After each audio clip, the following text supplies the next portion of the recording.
News Time Frio, in the studio, Mikhail Paranov. No.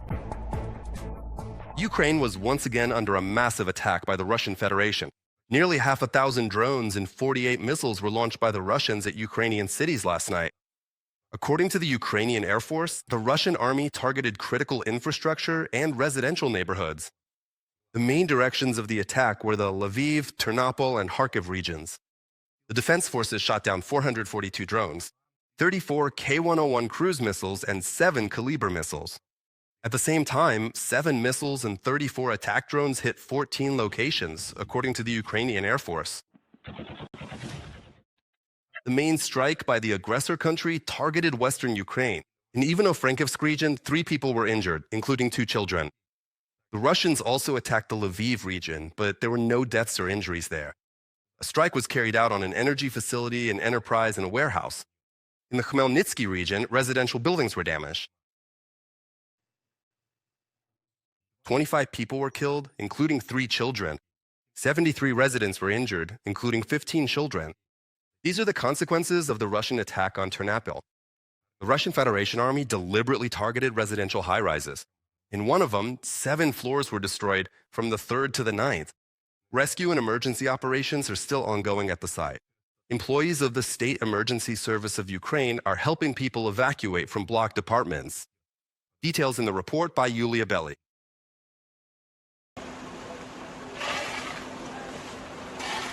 Since the night, rescuers have been clearing the rubble in the high-rise building that was hit by a missile.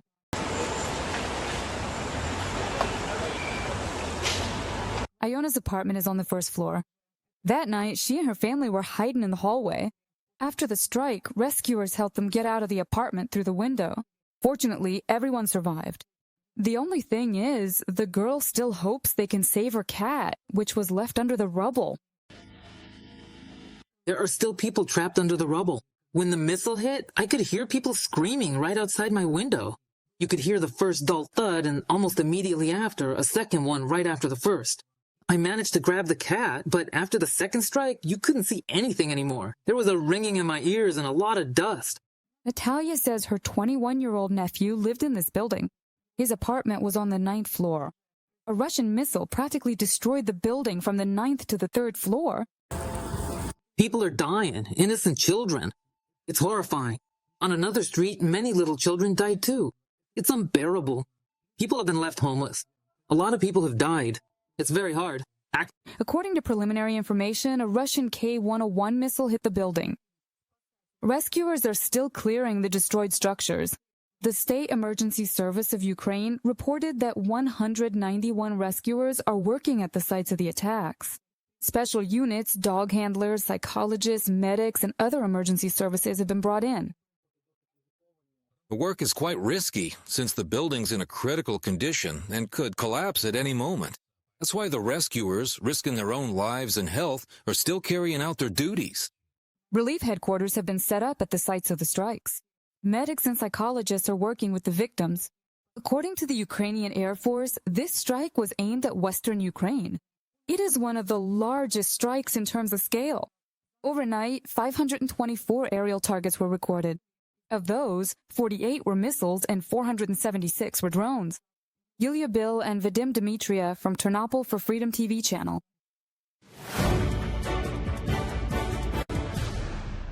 In the Dnipropetrovsk region, one of the Russian strikes hit the territory of an energy facility. 5 employees were injured. One of them is in serious condition. Energy facilities in the Kharkiv, Chernihiv, Lviv, Cherkasy, and Donetsk regions also came under heavy shelling by the Russian Federation. Emergency power outage schedules were introduced in regions across Ukraine. During Russia's massive attack on Ukraine, NATO country Romania scrambled fighter jets after a drone violated its airspace. According to the country's Ministry of Defense, an unidentified drone flew about 8 kilometers deep into Romanian territory before disappearing from radar. 2 Eurofighter jets and 2 F-16s were ready to intercept the drone. In addition, Poland scrambled combat aircraft, including fighter jets and an early warning radar plane. Kharkiv also came under attack last night. The Russians attacked the city with drones. As a result, 46 people were injured, including 2 children. More than 40 houses were damaged and dozens of cars were burned. Public transportation needs repairs. Due to heavy smoke, rescuers evacuated nearly 50 residents from a 9-story building. Emergency repair and restoration work is currently underway at the site of the strike. More details in the report by Natalia Balakudri.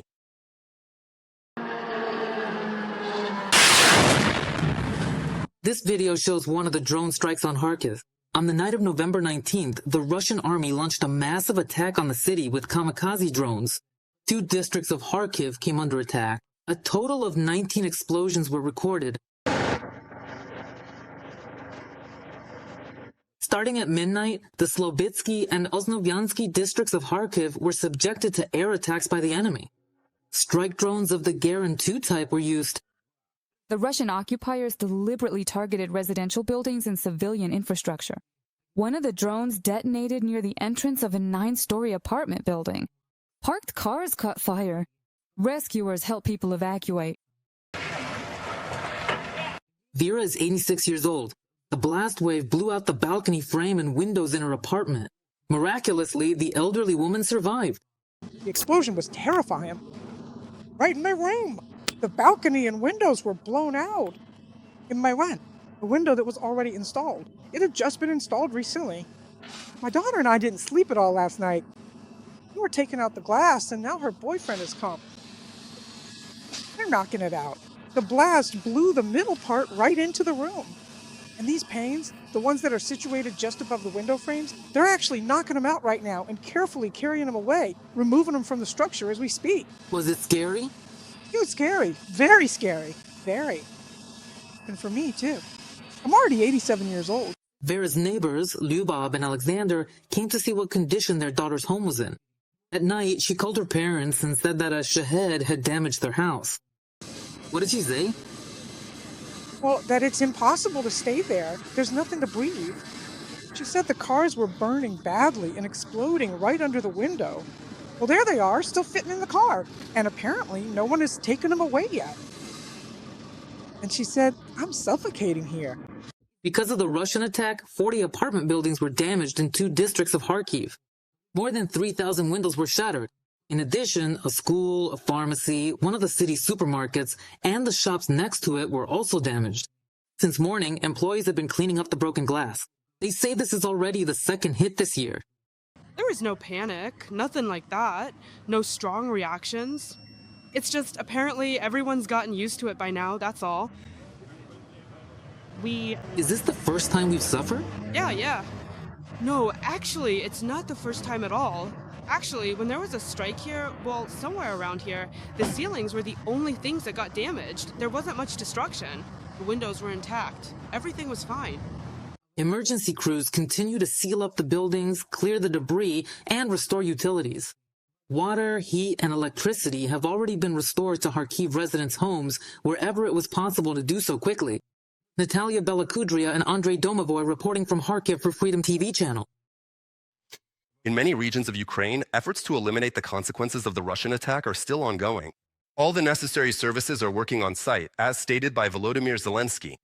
He emphasized that every such Russian strike on Ukrainian cities is yet another proof that the pressure on Moscow is insufficient. Effective sanctions and assistance to Ukraine can change this.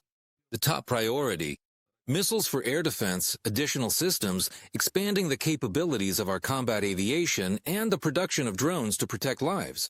Russia must be held accountable for its actions, and we must stay focused on everything that strengthens us and enables us to shoot down Russian missiles, neutralize Russian drones, and stop assaults. Volodymyr Zelenskyy, President of Ukraine, on Telegram.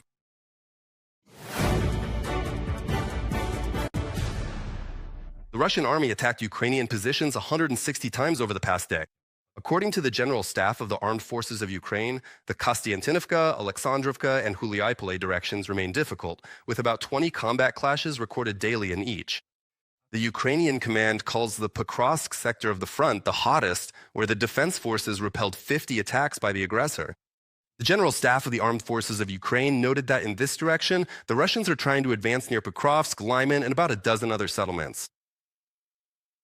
The total combat losses of the Russian army since the start of the full-scale invasion of Ukraine have exceeded 1,161,000 personnel. Just in the past day, the defense forces eliminated 850 occupiers, according to the General Staff of the Armed Forces of Ukraine. The enemy has also suffered losses in military equipment. Ukrainian defenders turned a tank and an armored combat vehicle into scrap metal, as well as 12 artillery pieces and a multiple-launch rocket system. In addition, Ukraine's defense forces shot down nearly 300 drones and destroyed more than 50 enemy vehicles. Ukraine will be able to purchase a package of Patriot system upgrade services from the United States. The decision was approved by the U.S. State Department. They stated that the deal is worth $105 million. Earlier, Washington received a corresponding request from Kyiv, and the U.S. State Department added that the potential agreement will improve Ukraine's ability to counter current and future threats. This proposed agreement will help achieve the foreign policy and national security goals of the United States by enhancing the security of a partner country that is a driving force for political stability and economic progress in Europe. From the statement of the U.S. State Department,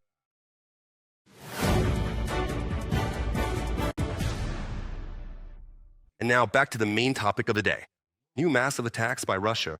The EU ambassador to Ukraine, Katerina Mithernova, responded emotionally to yet another strike by the terrorist state. She noted that all of Ukraine was burning and Ternopil witnessed a true hell. Chaos, fire, screams, collapsed residential buildings. This is the reality of Russian terror, which deliberately targets civilians. This is not a fight against the army. This is an attempt to erase people in their lives. Ukraine is under constant shelling. Civilians are dying and the energy system is being damaged.